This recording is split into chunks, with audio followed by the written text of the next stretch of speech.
ফরিদপুর ১ আসনে বাংলাদেশ জামায়াতে ইসলামীর মনোনীত প্রার্থী প্রফেসর ডক্টর ইলিয়াস মোল্লার উদ্যোগে রাইট ফর জাস্টিস শীর্ষক দিনব্যাপী নির্বাচনী মোটর শোভাযাত্রা অনুষ্ঠিত হয়েছে। শনিবার সকাল থেকে আলফাডাঙ্গা উপজেলার কামারগ্রাম কাঞ্চন একাডেমি মাঠ প্রাঙ্গণ থেকে শোভাযাত্রাটি শুরু হয়ে বোয়ালমারী হয়ে মধুখালী উপজেলা সদরস্থ মধুখালী উচ্চ বিদ্যালয় মাঠে গিয়ে সমবেত হয়।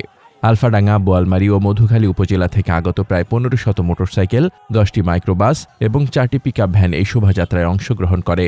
পথ জুড়ে হাজারো মানুষের উপস্থিতিতে উৎসবমুখর পরিবেশের সৃষ্টি হয়।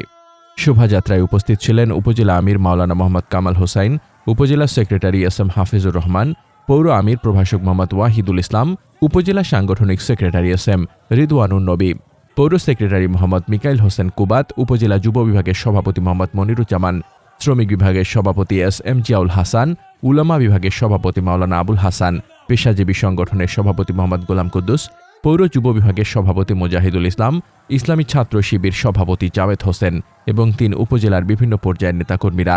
অনুষ্ঠানে বক্তব্যে প্রফেসর ডক্টর ইলিয়াস মোল্লা বলেন, ন্যায়, সত্য ও ন্যায্যতার প্রতিষ্ঠার আন্দোলনে জনগণই আমাদের শক্তি। শান্তিপূর্ণ নির্বাচনের মধ্য দিয়ে জনগণের মতামত প্রতিফলিত হবে। তিনি আরও বলেন, ফরিদপুর ১ আসনে শিক্ষা, স্বাস্থ্য, কৃষি, সড়ক যোগাযোগ ও কর্মসংস্থান খাতে টেকসই উন্নয়ন পরিকল্পনা রয়েছে আমাদের। জনগণ সুযোগ দিলে সেই পরিকল্পনা বাস্তবায়নে কাজ করব। দিনব্যাপী কর্মসূচির শেষে মধুখালী উচ্চ বিদ্যালয় মাঠে সমাপনী সমাবেশ ও দোয়া অনুষ্ঠিত হয়। মোহাম্মদ শামীম রেজা, দৈনিক খোলা চোখ।